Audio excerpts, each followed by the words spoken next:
If you're so smart, then translate it. The billionaire CEO mocked the black waitress, then froze in shock. Behind every table, there's a story, and behind every smile, there's a secret. Welcome to the Black Line Stories. Subscribe the channel and let us know where are you watching us from. What if the waitress you underestimated is actually the key to unlocking the hidden truth about your family's empire? Jenna Brooks moved through the upscale Chicago restaurant, La Lumiere, like a shadow. At 28, she'd mastered the art of blending in. Her black uniform crisp, her step silent, her smile polite, but distant. The patrons, draped in designer clothes, and dripping with entitlement, rarely looked twice at her. To them, she was just another waitress, a cog in the machine of their fine dining experience. But Jenna was more than that. Beneath her quiet demeanor burned a mind sharper than the knives she set on the tables. A mind that spoke French, Spanish, Mandarin, and a rare West African dialect she'd learned from her grandmother's stories. Growing up in Inglewood, one of Chicago's toughest neighborhoods, Jenna had learned to survive by listening.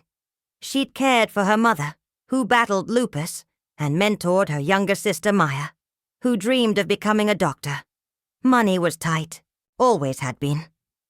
Jenna's father had left when she was 6, and her mother's medical bills piled up like a storm cloud. Waitressing at La Lumiere wasn't her dream. It was survival. But her languages? They were her escape.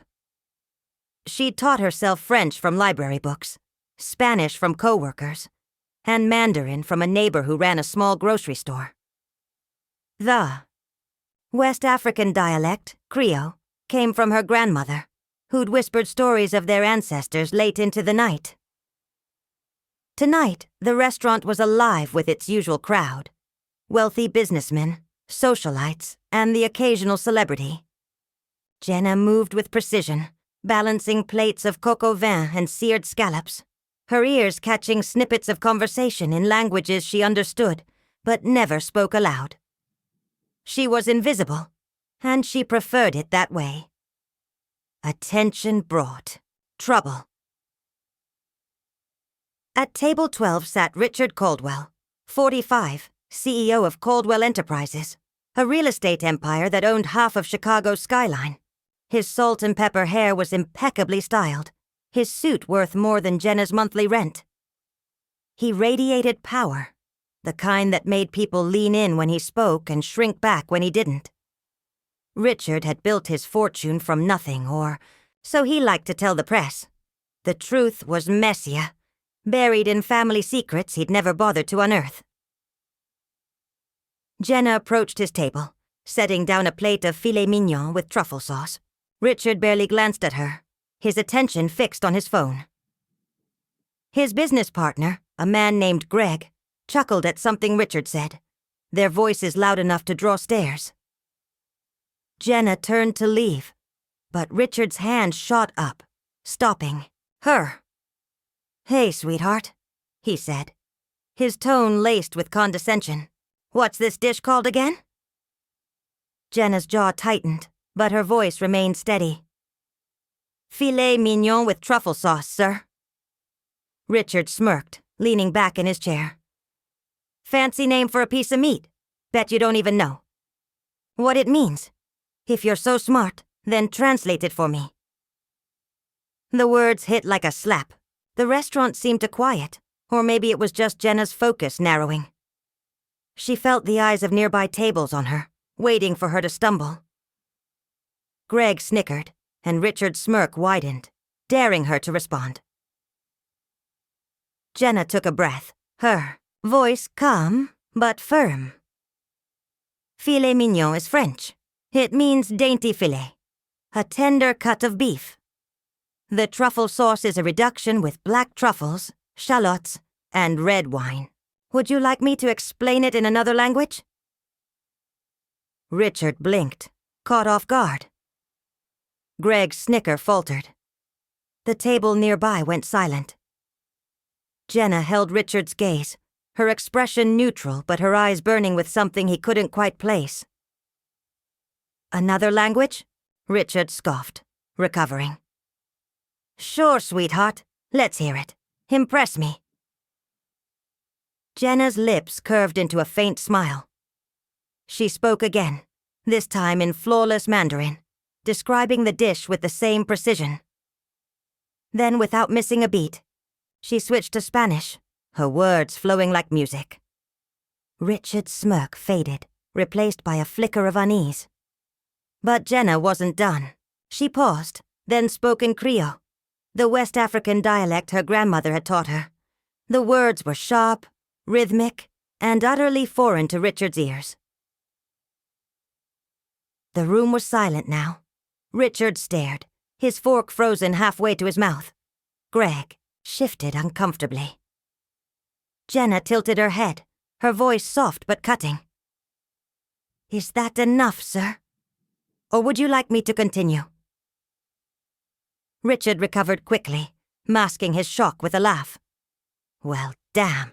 You're full of surprises, aren't you? He leaned forward, studying Jenna like she was a puzzle he needed to solve. Where'd a waitress learn to talk like that? Jenna's smile didn't waver, but her eyes were guarded. You pick things up when you listen. She turned to leave, but Richard's voice stopped her again. What was that last one? Sounded like gibberish. It's Creole, Jenna said, her tone neutral. A language from Sierra Leone, not gibberish. Richard's brow furrowed. Sierra Leone? Why the hell would you learn that? Jenna hesitated, her fingers tightening around her tray. She could have walked away, let the moment pass, but something in Richard's tone, the assumption that her knowledge was trivial, that she was trivial, lit a spark. It's my heritage, she said simply. My grandmother taught me. Richard's expression shifted, a flicker of curiosity breaking through his arrogance. Your heritage? You don't look like you're from Sierra Leone. Jenna's eyes narrowed. You don't know what I look like, sir. You don't know me at all. The words hung in the air, sharp and unyielding. Richard opened his mouth, but no retort came. For the first time that night, he was speechless. Jenna returned. To her work, her heart pounding. She didn't know why she'd said it, why she'd let him get under her skin. She'd spent years keeping her head down, avoiding confrontation. But Richard's mockery had cracked something open, a quiet fury she'd buried long ago. Back in the kitchen. Her co-worker Maria nudged her. Girl, what was that? You shut that rich guy up good. Jenna forced a smile, wiping her hands on her apron. Just doing my job. But it wasn't just her job. Something about Richard felt familiar. Not his face, not his name, but something in the way he carried himself, the way he assumed the world bent to his will. It nagged at her, a memory she couldn't place. Meanwhile, Richard couldn't shake the encounter. He'd meant to embarrass her, to flex his power in front of Greg and the other diners. But Jenna's response, her poise, her languages, that damn dialect, had thrown him. Creole, Sierra Leone. It stirred something in the back of his mind, a story his mother used to tell about her family, about a cousin she'd lost touch with, a feud no one spoke of. He pushed the thought away, focusing on his meal. But Jenna's words lingered. As the night wore on, Jenna moved through her shift, her mind racing. She thought of her grandmother, Aisha, who died 5 years ago. Aisha had been the keeper of their family's stories, tales of ancestors who'd survived slavery, migration, and betrayal. One story stood out. A cousin who'd married into wealth, only to be cast out when she refused to abandon her roots. Aisha had never named names, but she'd spoken of a family in Chicago, A family that had built an empire on the backs of those they'd disowned. Jenna shook her head, dismissing the thought. It was a coincidence. It had to be. The restaurant was winding down, the last patrons lingering over dessert.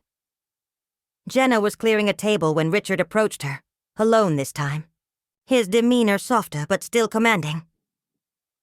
"I owe you an apology," he said, his voice low. "I was out of line earlier."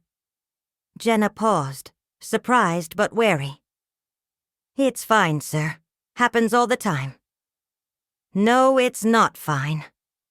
Richard hesitated, then gestured to an empty chair. "Can we talk? Just for a minute."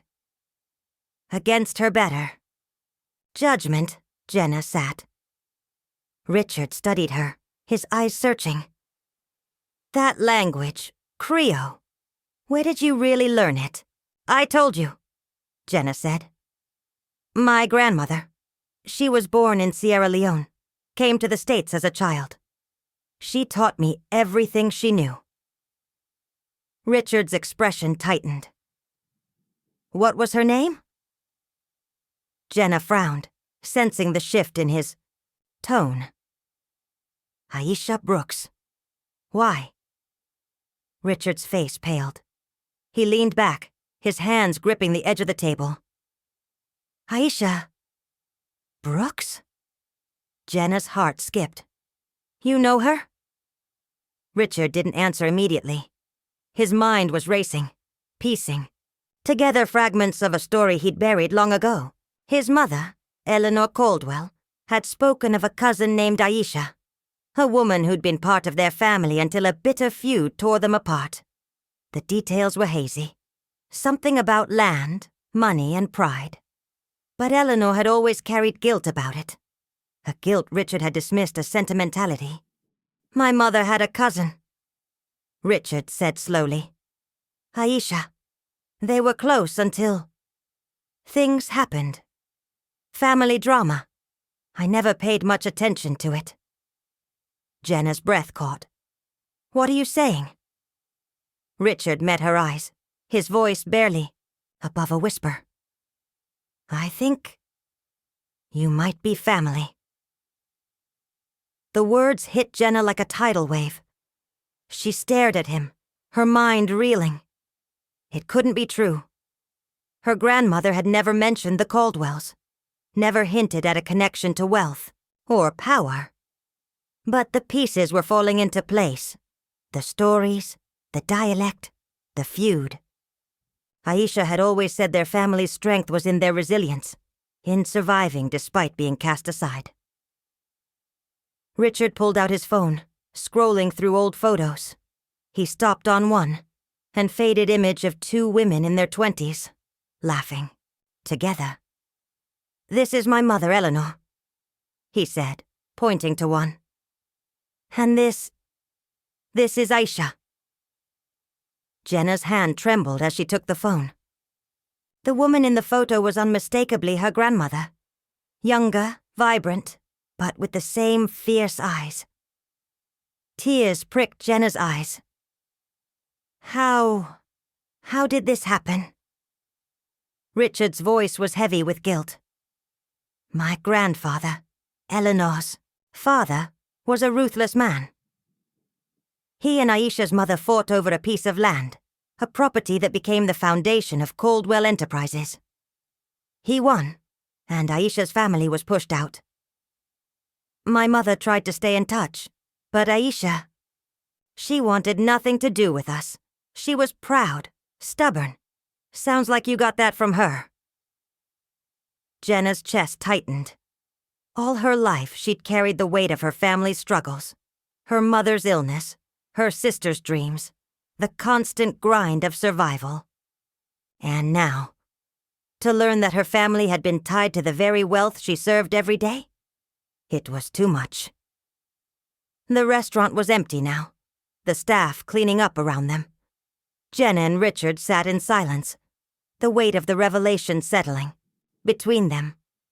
Richard spoke first, his voice raw. "I didn't know. I swear, I didn't know. Jenna's eyes were hard. You didn't want to know. Your family built an empire and mine got nothing. My grandmother worked 3 jobs to raise my mom. My mom's sick, and I'm working myself to death to pay her bills. You think an apology fixes that? Richard flinched, her words cutting deeper than he'd expected. He'd spent his life chasing success, believing he'd earned every dollar. But now, faced with Jenna, he saw the cost. The family he'd ignored, the history he'd buried. I can't change the past, he said. But I can help you now. Your mother, your sister, what do they need? Jenna laughed bitterly. You think you can throw money at this and make it go away? That's not how family works. Then tell me how it works, Richard said, his voice breaking. I've spent my life building something I thought was mine. But it's not. It's ours, yours, mine, Aisha's. I want to make this right. Jenna studied him, searching for sincerity. She saw it in his eyes, the cracks in his polished facade. He wasn't the untouchable CEO anymore. He was a man confronting his own failures. I don't need your pity, Jenna said finally. But my sister, Maya, she's brilliant. She wants to be a doctor, but we can't afford medical school. And my mom, she needs better care. If you want to help, start there. Not for me, for them. Richard nodded, his jaw tight. Done. I'll set up a trust for Maya's education, and I'll cover your mother's medical expenses. But I want something in return. Jenna's eyes narrowed. What? I want you to work for me, Richard said. Not as a waitress, as a translator, a consultant. You're smarter than half the people in my boardroom. I need someone like you, someone who sees the world I don't. Jenna hesitated. The offer was tempting. A chance to escape the grind, to build a future for her family. But it meant stepping into Richard's world, a world she'd spent her life resenting. I'll think about it, she said finally. Weeks later, Jenna stood in her mother's hospital room, watching as Maya read a letter from Northwestern University. The trust Richard had set up had covered her tuition, and for the first time, Maya's dream felt within reach. Jenna's mother, her condition stabilized with better treatment, squeezed her hand. You did this, Jenna, she whispered. You brought us together. Jenna shook her head. It was Grandma. She kept us strong. Richard had kept his promise, but he'd gone further. He'd started digging into his family's history, uncovering the truth about the land his grandfather had taken. He'd reached out to other descendants of Aisha's family, offering reparations, opportunities, a chance to reclaim what was lost. It wasn't perfect, but it was a start. Jenna had taken the job at Caldwell Enterprises, not as a translator, but as a cultural liaison, using her languages to bridge gaps in the company's international deals. She was still learning to trust Richard, to see him as more than the arrogant CEO she'd met that night. But in their shared history, she found a purpose, not just to survive, but to heal. One evening, Jenna visited her grandmother's grave, a small headstone in a quiet cemetery. She knelt, placing a flower on the ground. You were right, she whispered. Our strength is in our roots.